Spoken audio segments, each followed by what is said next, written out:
हम डिस्कस करेंगे, that is whatever you want you will be able to get it. मतलब जो आप चाहोगे वो पाओगे। हाँ, ये कैसे पॉसिबल है? तो इसके पीछे एक स्टोरी है।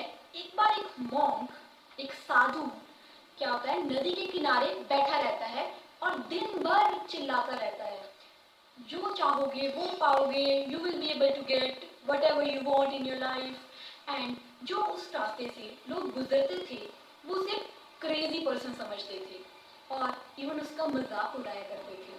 दे are making fun of him. लेकिन वो साधु फिर भी दिन भर यूं ही चिल्लाता रहता था, जो चाहोगे वो पाओगे, जो चाहोगे वो पाओगे। और एक दिन उस जिस नदी के पास वो साधु बैठा था, उसी रास्ते पे एक अनएम्प्लॉयड यंग मैन उस रास्ते से गुजर रहा था। तो उसके कानों में उस साधु की आवाजें पड़ी कि कोई पर्सन जो है वो चिल्ला रहा है जोर जोर से कि you will be able to get whatever you want in your life, you will be able to get whatever you want. तो उसने उस साधु के पास गया, वो अनएम्प्लॉयड यंग मैन, और उसने पूछा, बाबा या क्या तब से चिल्ला रहे हो, जो चाहोगे वो पाओगे, जो चाहोगे वो पाओगे, क्या आप मुझे वो दे सकते हो जो मैं पाना चाहता हूँ? Can you give me what ever I want?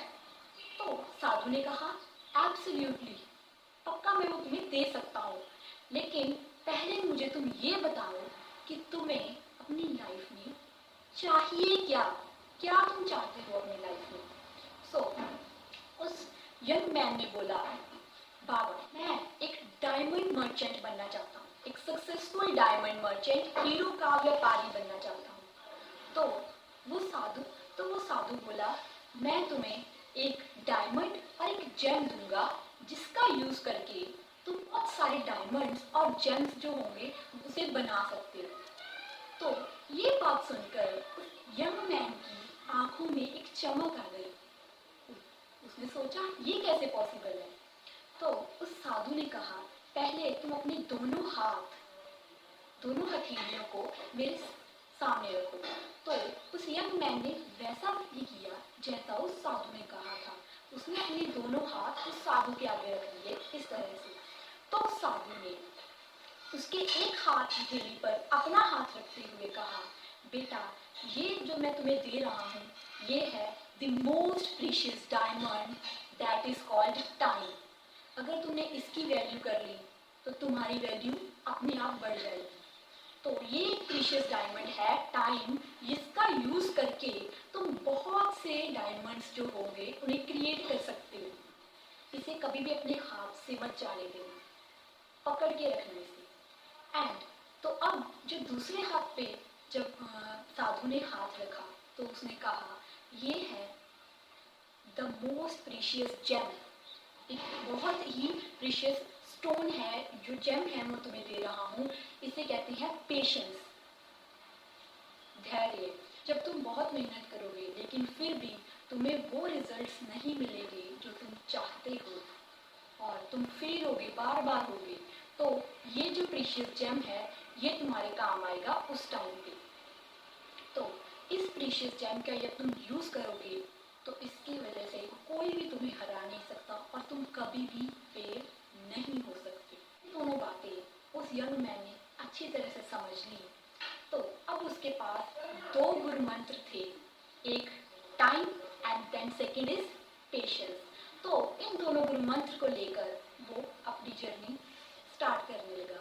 तो वो चला गया वहाँ से और उसके कुछ टाइम के बाद, कुछ महीनों के बाद उसे एक डायमंड की बिजनेस में उसे जॉब लग गई, जिसमें उसने बहुत कुछ सीखा, कैसे जो डायमंड मर्चेंट है वो काम करते हैं, कैसे उनका जो बिजनेस है वो होता है, ये सब उसने सीख लिया।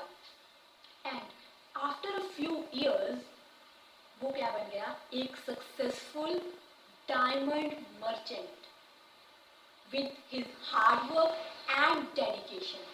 तो उसने अपने उस गोल को अचीव कर लिया। He will be able to get whatever he want. So the learning and the moral from this story is, always take this diamond, one diamond of time and one gem of patience in your hands, Never let them go out, because if you have these two, then you can also achieve whatever you want. Never waste your time, and don't leave your patience when you are in a problem. So this is the main learning from this story, that never waste your time and don't leave your patience in your tough times and when most of the problems are there in your life. By using these two most precious, diamond and gem, you can create much more diamonds. You will definitely get the success in your life. This is much more clear that you will be able to get whatever you want in your life with your hard work